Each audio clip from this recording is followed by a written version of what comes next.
माँ Janaki series present.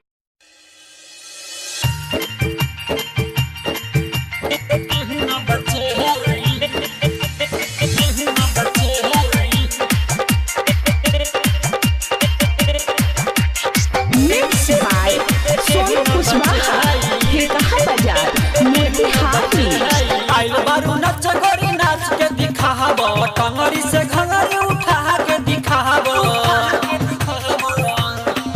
न त ढोड़िए पर गोली चल जाई, आज तोरा केहू न बचाई। होठवा के लाली कट जाई, आज तोरा केहू न बचाई। आइल बारू नच गोरी नाच के दिखाब, टंगरी से घंगरी उठा के दिखाब न त ढोड़िए पर गोली चल जाई, आज तोरा केहू न बचाई। होठवा के लाली कट जाई, आज तोरा केहू न बचे है, केहू न बचे है।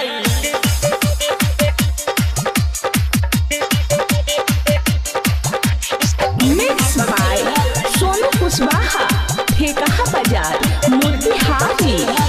जानता नहीं कितना कैगो रख ले बारू यार हो, ऐसे बुझा ले गोरिया हवे मीना बाजार हो।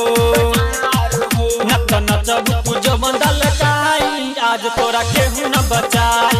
होठवा के लाली कट जाई, आज तोरा केहू न बचे है।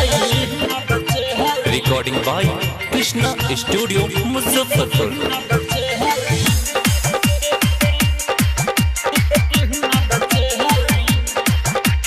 Mix by Sonu Kushwaha, Theka Bazar Motihari.